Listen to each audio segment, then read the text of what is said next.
Okay, here's the weekend episode of Physics with Mr. C. So we've got more practice using the equations. So you've just recently been introduced to the big three equations to do word problems. So I'm going to give you a couple of examples of how to use them. Here are the three equations that you will be using.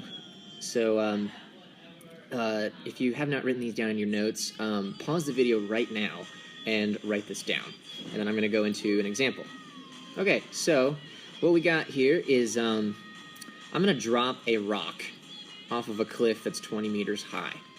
And you look to the right, I'm going to draw a motion map that's actually kind of going down to show that it's speeding up. So as it's going towards the water, it's going to get faster and faster. Here is your first little tip. When something is dropped from rest, or if you're holding an object and then let it go and it starts to move, then it has a velocity of 0. And in keywords in a word problem would say something like at rest. So if you see words like at rest, then that means that velocity at that time is 0.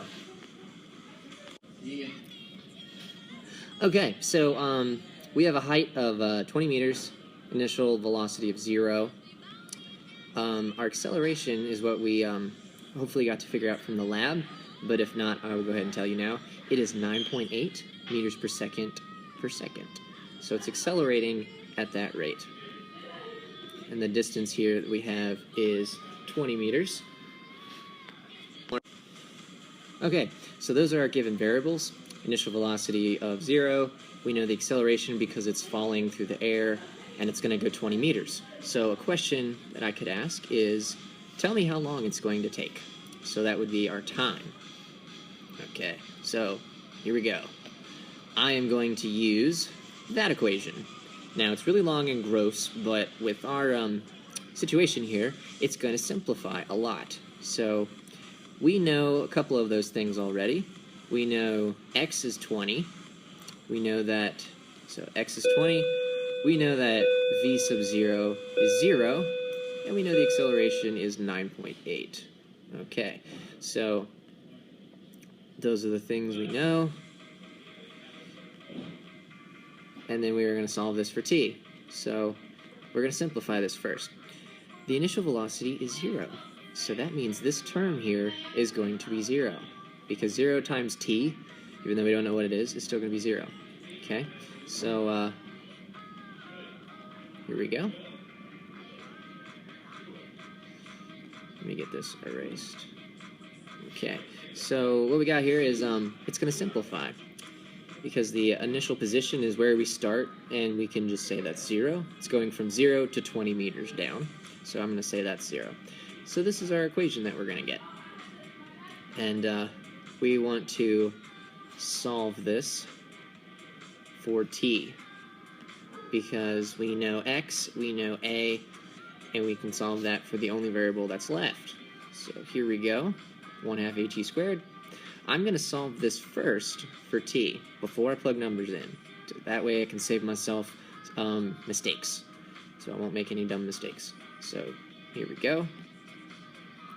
And then, let me go back. So just showing the algebra here. All I'm doing here is solving this equation for t. So eventually when you solve that for t, you're going to have the square root of 2x over a.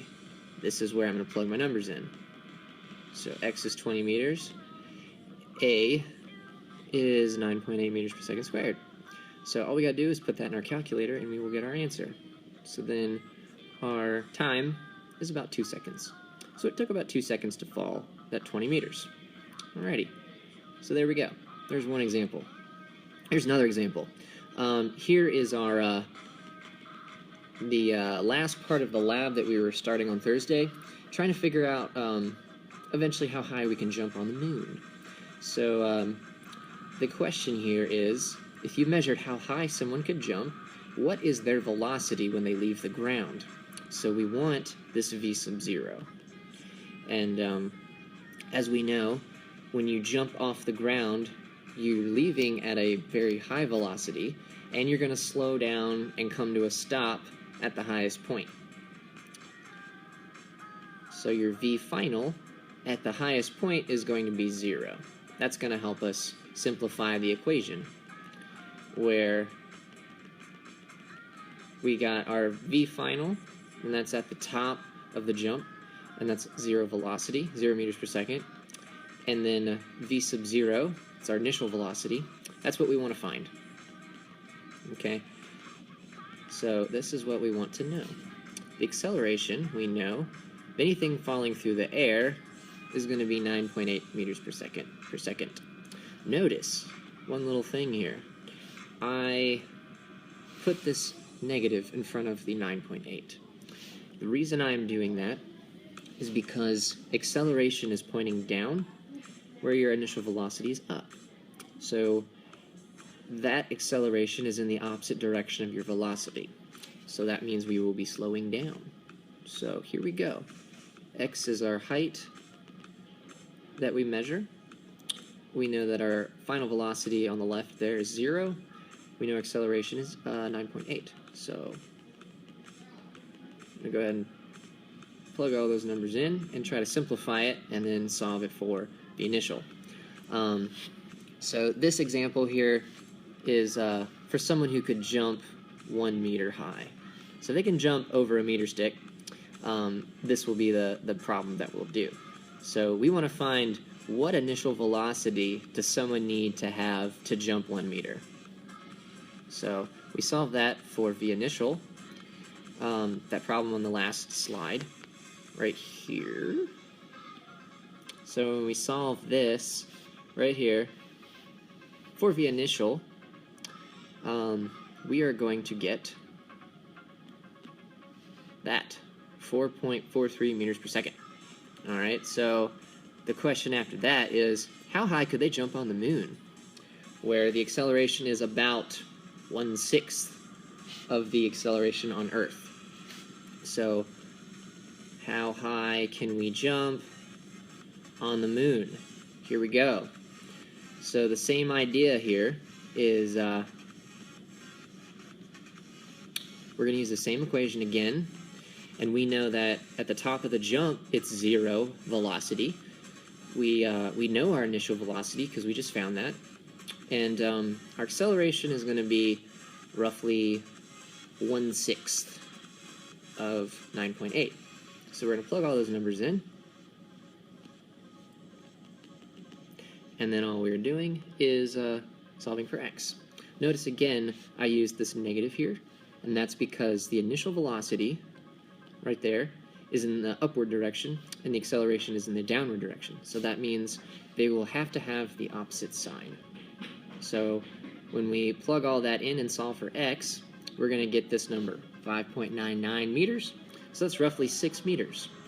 To give you a sense of how high that is, the height of the classroom is roughly 3 meters or more. So on the moon, if you can jump 1 meter high on Earth, you can jump about 6 meters high on the moon. So that's pretty cool.